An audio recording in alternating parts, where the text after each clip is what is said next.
జనాలేం పిచ్చోళ్ళేం కాదు. ఒకసారి మోసపోతారు, 2 సార్లు మోసపోతారు.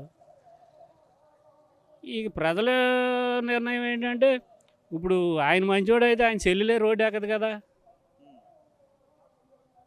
మరి గులకరాయి కొట్టించుకొని హత్యా ప్రయత్నం చేశారు అని అంటే ఇప్పుడు జనాలు పిచ్చోళ్ళండి. హత్య చేసినోడు గులకరాయి కొడతాడా? పోనీ మనిషిని మర్డర్ చేయాలన్న వాడు ఏ బాంబు వేస్తాడో లేకపోతే ఏ కత్తితో ఏడ్చుకెళ్తాడు. కోడి కత్తితో పొట్టు కదా! ఆడు మనడా జైల్లో ఏడ్చాడు. ఎందుకండి ఇవన్నీ? మద్యపానం నిషేధం చేస్తామన్నాడు. కొత్త కొత్త బ్యాండ్లు వచ్చినాయి. ఈ తాగి జనాలు ఆరోగ్యం పోతుంది, కిడ్నీలు పోతున్నాయి, లివర్లు పోతున్నాయి. ఎవరు ఆరోగ్యంగా లేరు. ఆ మందికి బానిసలు అయిపోయారు. ఆ చెట్ల కింద అక్కడ పడుకొని ఏడుతున్నారు.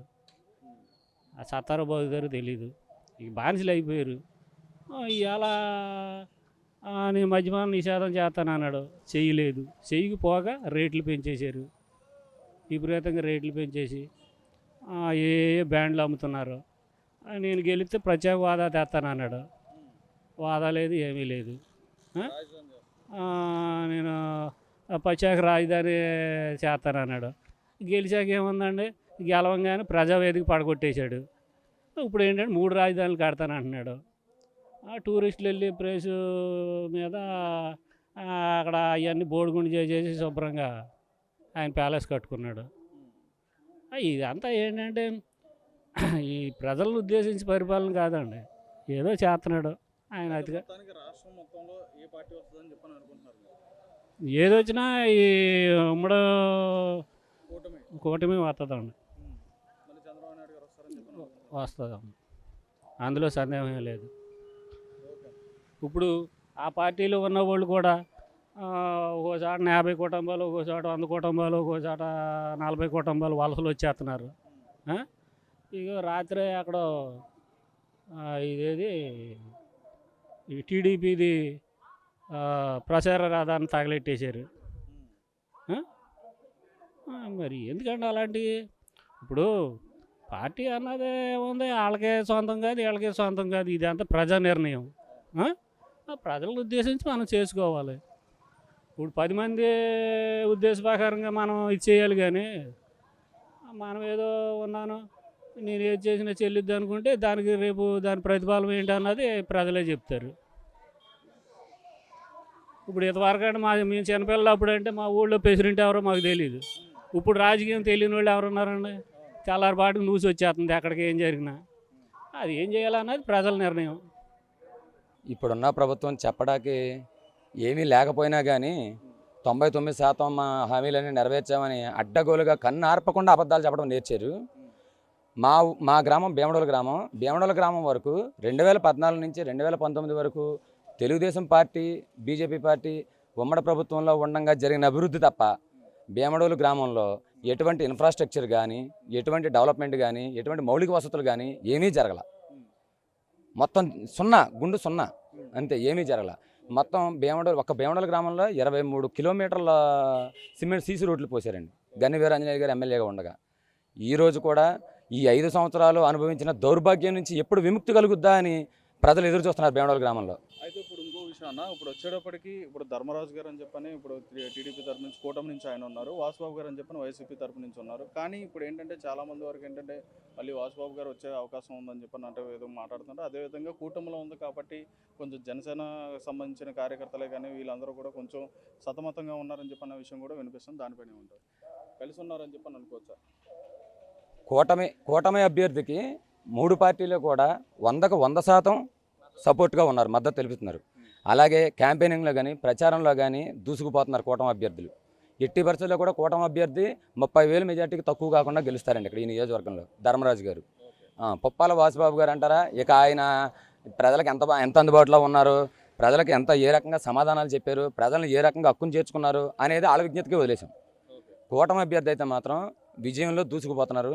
ఎట్టి పరిస్థితుల్లో కూడా ఇక్కడ గన్ని వీరాంజనేయులు గారి సపోర్ట్ తోటి కూటమి అభ్యర్థి 100కి 200% విజయం సాధిస్తారు 30,000 మెజార్టీ తోటి. అయితే ఇదే భాగంలో అయితే మాత్రం ఇప్పుడు పవన్ కళ్యాణ్ గారు ఏంటంటే గత 2-3 సార్ల నుంచి కూడా ఎలక్షన్లో ఏంటంటే ఆయనకంటూ ఒక ఒక స్థాయిని కూడా తీసుకురాలేకపోయింది ఇప్పుడు ఉన్న కార్యకర్తలు కానీ వీళ్ళందరూ అని చెప్పని ఒక విమర్శ నడిచింది. ఇప్పుడు దాంతో పోల్చుకుంటే కొంచెం మెరుగ్గా ఉందని చెప్పని అంటున్నారు. ఇప్పుడు ఈ ఎలక్షన్ 2024లో పవన్ కళ్యాణ్ గారి పరిస్థితి ఏ విధంగా ఉంటుంది?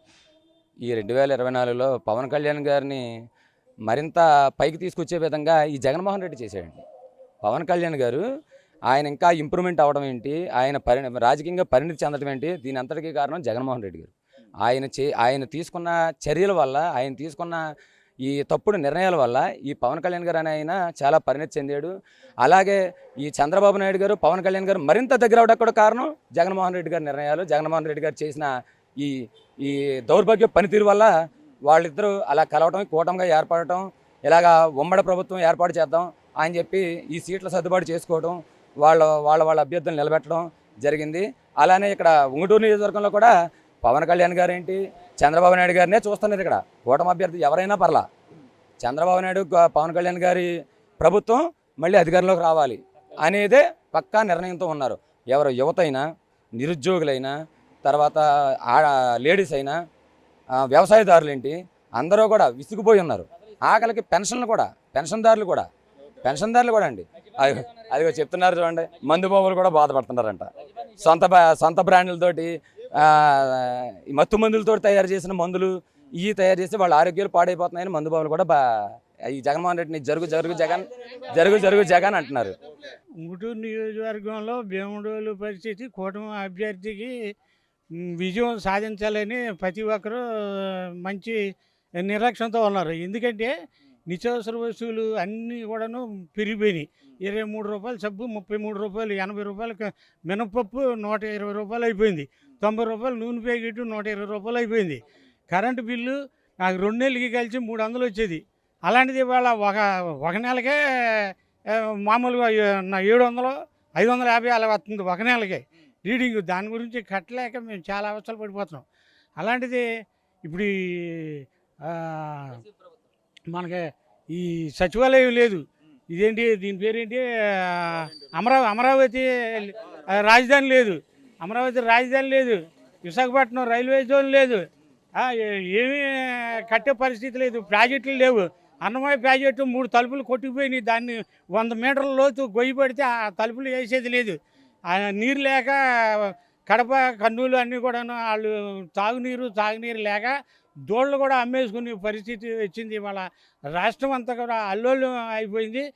మన ఈ సచివాలయం కూడా 370 కోట్లు తాకట్టు పెట్టేసి ఇవాళ మనకి బోళ్ళంతా అప్పు చేసి మనిషికి కుటుంబానికి 2 లక్షల రూపాయలు అప్పు చేసి ఉన్న పరిస్థితుల్లో నిత్యావసర వస్తువులు అన్ని రేట్లు పెరిగిపోయే పరిస్థితుల్లో ప్రజలంతా కూడాను ఐకమత్యమయ్యి ఈ కూటమి ప్రభుత్వాన్ని మనం గెలిపిస్తే మనకి న్యాయం జరుగుతుందని ఆశతో ఉన్నారు. ఏంటంటే అక్కడక్కడ చిల్లరబడీలు ఏదో అది పార్టీ పరంగా మాట్లాడుతుంటారు, కానీ అది కాదు. ఇవాళ మనకి నిత్యావసర వస్తువులు ఇవన్నీ రేట్లు దాన్ని బట్టి మనం చూసే తాగునీరు కానీ ఒక్క రోడ్డు కూడా అంత అయోమయం కింద ఉంది. మరి బ్రాహ్మణులు కించపరిచి జంజం తెంపేసి వాళ్ళ కాలుతో తన్ని కొట్టే మరి బ్రాహ్మణులే కాకుండా అంగన్వాడీలు వాళ్ళు జీతాలు పెంచమని అడిగితే ఏంటి దాని పేరు ఏంటి, అటేపు మనకి ఇచ్చారు. రాజధాని హైదరాబాద్లోని 1600 రూపాయలు జీతం ఇస్తే అంతకన్నా 1000 రూపాయలు ఎక్కువ ఇస్తానన్న పెద్ద మనిషి వీళ్ళకి 1000 రూపాయలు కూడా పెంచకుండా వాళ్ళ రోడ్ల మీద పడేసి నానా హింసలు పెట్టి ప్రభుత్వం అనేక రకాలు చేశారు. ఈ మాస్టర్లు ఉద్యోగస్తులు పింఛన్లు ఇవ్వకుండా వాళ్ళు నానా ఇబ్బందులు పెడుతున్నారు. ఈ కొత్తగా వచ్చిన వాళ్ళు ఈ 2-3 రోజుల నుంచి ఇస్తున్నారు.